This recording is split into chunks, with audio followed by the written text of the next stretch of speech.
മാസപ്പടി കേസിൽ മുഖ്യമന്ത്രിയുടെ മകൾ വീണ വിജയനെതിരെ ഇഡിയും കേസെടുത്തേക്കുമെന്ന നിർണായകമായ വിവരം പുറത്തുവരികയാണ്. CMRലുമായുള്ള പണമിടപാട് സംബന്ധിച്ച SFIOയുടെ രേഖകൾ ഇഡി ആവശ്യപ്പെട്ടു എന്ന വിവരങ്ങളാണ് പുറത്തുവരുന്നത്.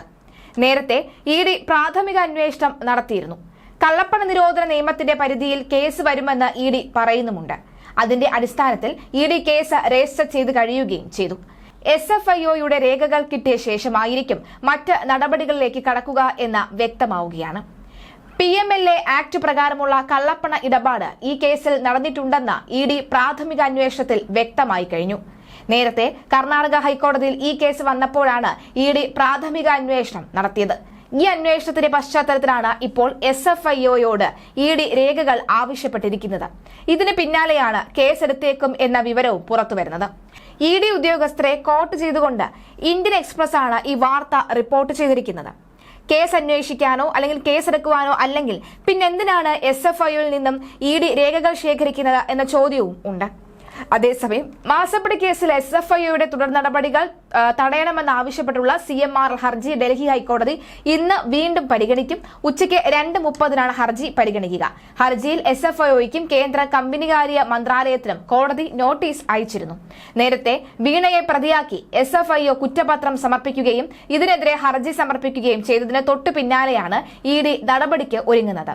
കേസിന്റെ തുടർ നടപടികൾ സ്റ്റേ ചെയ്യണമെന്ന ഹർജിയും ഇന്ന് ഡൽഹി ഹൈക്കോടതി പരിഗണിക്കുന്നുണ്ട്. ഇതിനു മുന്നോടിയായാണ് ഇഡിയുടെ പ്രാഥമിക അന്വേഷണ ഭാഗമായുള്ള തുടർ നടപടികൾ ഉണ്ടാവുന്നത്. കേസിൽ വീണയെ പ്രതി ചേർത്ത് SFIO കുറ്റപത്രം സമർപ്പിച്ചതിന് പിന്നാലെ കേന്ദ്ര കമ്പനികാര്യ മന്ത്രാലയം പ്രോസിക്യൂഷൻ നടപടികൾക്ക് അനുമതി നൽകിയിരുന്നു. സേവനം നൽകാതെ വീണ 2.5 കോടി രൂപ കൈപ്പറ്റിയെന്നാണ് കുറ്റപത്രത്തിലെ ആരോപണം. വീണയുടെ എക്സാലോജിക് കമ്പനിക്കാണ് പണം നൽകിയിരുന്നത്. ഒരു സേവനവും നൽകാതെയാണ് അനധികൃതമായി പണം കൈപ്പറ്റിയിരിക്കുന്നത് എന്നും കുറ്റപത്രത്തിൽ പറയുന്നുണ്ട്. നേതാക്കൾക്ക് CMRL കോടികൾ നൽകിയെന്നും കണ്ടെത്തിയിട്ടുണ്ട്. Veena, CMRL MD Saseendran Kartha, CMRL CGM finance P Suresh Kumar എന്നിവർക്കെതിരെയാണ് പ്രോസിക്യൂഷൻ നടപടിക്ക് അനുമതി ഉണ്ടായത്. 10 വർഷം വരെ തടവ് ശിക്ഷ ലഭിക്കാവുന്ന വകുപ്പുകളാണ് ഇവർക്കെതിരെ ചുമത്തിയത്. CMRLനായി മുതിർന്ന അഭിഭാഷകൻ കപിൽ സിബൽ ഇന്ന് ഹാജർ ആയേക്കും. കേസിൽ വിചാരണ തുടരാനിരിക്കെയാണ് CMRL ഹൈക്കോടതിയിൽ ഹർജി നൽകിയത്. ഹൈക്കോടതിയുടെ അനുമതിയില്ലാതെ വിചാരണ തുടങ്ങരുത് എന്നും SFIO അന്തിമ അന്വേഷണ റിപ്പോർട്ട് നൽകിയോ എന്ന് വ്യക്തമാക്കാൻ കേന്ദ്രത്തോട് നിർദ്ദേശിക്കണമെന്നും ഹർജി ആവശ്യപ്പെടുന്നുമുണ്ട്. അതേസമയം സംസ്ഥാന രാഷ്ട്രീയത്തെ പിടിച്ചുകുലുക്കുന്ന വിവാദമായി CMRL മാസപ്പടി കേസ് മാറിയിട്ട് കാലങ്ങളേറെയായി. മുഖ്യമന്ത്രി പിണറായി വിജയന്റെ മകൾ വീണ വിജയനെ പ്രതി ചേർത്ത് സീരിയസ് ഫോർ ദ ഇൻവെസ്റ്റിഗേഷൻ ഓഫീസിന്റെ കുറ്റപത്രം സമർപ്പിച്ചതോടുകൂടി വീണ വിചാരണ നേരിടേണ്ടി വരുമെന്ന കാര്യം ഉറപ്പായിരിക്കുകയാണ്. വീണയെ അറസ്റ്റ് ചെയ്യേണ്ട സാഹചര്യം നിലവിലില്ല എന്നും പറയുന്നുണ്ട്. ജീവിതത്തിൽ ഒരു പ്രതിസന്ധി ഘട്ടം വന്നാൽ എത്ര നിരീശ്വരവാദി ആയാലും ദൈവത്തെ വിളിക്കുമെന്ന് പറയുന്നത് പോലെ കൊടികെട്ടിയ കമ്മ്യൂണിസ്റ്റായ പിണറായി വിജയന്റെ മകൾ വീണ വിജയനും ജീവിതത്തിൽ പ്രതിസന്ധി ഘട്ടം വന്നതോടുകൂടി ദൈവ വഴിയാണ് ഇനി രക്ഷയുള്ളൂ എന്ന് മനസ്സിലാക്കിക്കൊണ്ട് ദൈവവഴിയെ സഞ്ചാരം തുടങ്ങി. SFIO കേസിൽ നിന്നും രക്ഷ തേടി വീണ വിജയൻ ക്ഷേത്രത്തിൽ പോയി കുമ്പിട്ട് പ്രാർത്ഥനയിലാണ് എന്ന റിപ്പോർട്ടുകൾ പുറത്തു വന്നിരുന്നു. മധുരയിൽ പാർട്ടി കോൺഗ്രസ് നടക്കുന്ന വേദിയിൽ മുഖ്യമന്ത്രിക്ക് ഭർത്താവ് മുഹമ്മദ് റിയാസിനുമൊപ്പം കുടുംബസമേതമാണ് വീണ വിജയൻ എത്തിയത്. ഈ വേളയിലാണ് തമിഴ്നാട്ടിലെ പ്രധാന ക്ഷേത്രങ്ങൾ സന്ദർശിച്ച പ്രാർത്ഥനയിൽ വീണ മുഴുകിയത്. അമ്മ കമലയ്ക്കൊപ്പമാണ് വീണ വിജയൻ തഞ്ചാവൂരിലെ പ്രസിദ്ധമായ ഈ ബ്രഹ്മദീശ്വര ക്ഷേത്രത്തിൽ ദർശനം നടത്തിയത്. ഇക്കഴിഞ്ഞ വെള്ളിയാഴ്ചയാണ് വീണയും സംഘവും ക്ഷേത്ര ദർശനം നടത്താനായി എത്തിയത്. ഏപ്രിൽ 3-ാം തീയതിയാണ് വീണയെ കേസിൽ പ്രതി ചേർത്ത് കുറ്റപത്രം സമർപ്പിച്ചുവെന്ന വാർത്ത പുറത്തുവന്നത്. ഇതിന് തൊട്ടടുത്ത ദിവസമായിരുന്നു ക്ഷേത്ര ദർശനം. ഈ ക്ഷേത്ര ദർശനത്തിന്റെ വീഡിയോകളും പുറത്ത് വന്നിട്ടുണ്ട്. തമിഴ്നാട്ടിൽ കാവേരി നദിയുടെ തീരത്ത് സ്ഥിതി ചെയ്യുന്ന തഞ്ചാവൂർ ജില്ലയിലാണ് ബൃഹദീശ്വര ക്ഷേത്രം ഉള്ളത്. പെരിയ കോവിൽ എന്നും രാജരാജേശ്വര കോവിൽ എന്നുമൊക്കെ ഇത് അറിയപ്പെടുന്നുണ്ട്. ചോള രാജവംശത്തിലെ പ്രമുഖനായ രാജരാജ ചോഴൻ AD 985 തുടങ്ങിയ ക്ഷേത്ര നിർമ്മാണം 1013 പൂർത്തിയായത്. ശിവനാണ് പ്രധാന പ്രതിഷ്ഠ. പരമശിവനെ ലിംഗരൂപത്തിലാണ് ഇവിടെ പ്രതിഷ്ഠിച്ചിട്ടുള്ളത്. തിരുവുടയാർ കോവിൽ, പെരിയ കോവിൽ, രാജരാജേശ്വരം കോവിൽ എന്നും ഇത് അറിയപ്പെടുന്നുണ്ട്. യുനെസ്കോയുടെ പൈതൃക പട്ടികയിൽപ്പെട്ടതാണ് ഈ ക്ഷേത്രം. അതുകൊണ്ട് ധാരാളം സഞ്ചാരികളും ഇവിടെ എത്താറുണ്ട്. ഈ ക്ഷേത്രത്തിലെ ശ്രീകോവിലെത്തി വീണയും അമ്മയും പ്രാർത്ഥിച്ച ശേഷം കുറി തൊട്ടാണ് മടങ്ങിയത്. മുഖ്യമന്ത്രിയുടെ കുടുംബം ക്ഷേത്ര ദർശനത്തിന് എത്തിയത് അറിഞ്ഞ് പോലീസുകാരും CPM സഖാക്കളും എത്തിയിരുന്നു. ചരിത്ര പ്രസിദ്ധമായ ക്ഷേത്രമാണ് ബൃഹദേശ്വര ക്ഷേത്രം എന്നതുകൊണ്ട് തന്നെ ഭക്തിക്കൊപ്പം ചരിത്ര കൗതുകം കൊണ്ടും ധാരാളം സഞ്ചാരികൾ ഇവിടെ എത്താറുണ്ട്. ഭക്തിക്കൊപ്പം ക്ഷേത്രം കാണാനുള്ള കൗതുകവും വീണയുടെ സന്ദർശനത്തിന് പിന്നാലെ ഉണ്ടാകാം എന്നാണ് കരുതുന്നത്.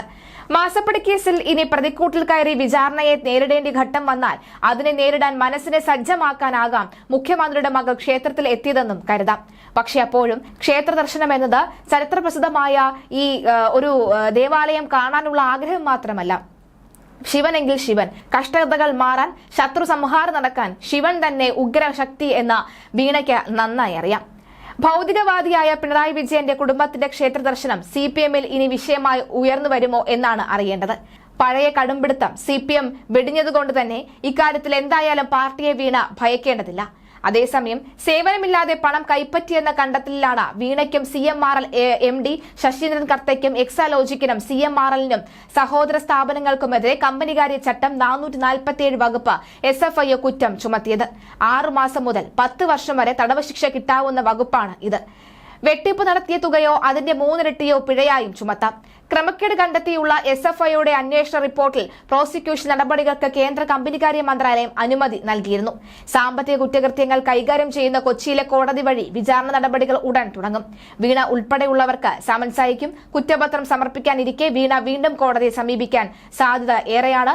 എക്സാലോജിക് MD-യായ വീണ വിജയന് പുറമെ CMRL MD Saseendran Kartha, joint MD Saran S Kartha, CMRL CSOK Suresh Kumar, CMRL-ന്റെ സ്റ്റാറ്റ്യൂട്ടറി ഓർഡിനേറ്റർമാരായ KA സംഗീത് കുമാർ, AK മുരളീകൃഷ്ണ എന്നിവരെയും പ്രതി ചേർത്തിട്ടുണ്ട്.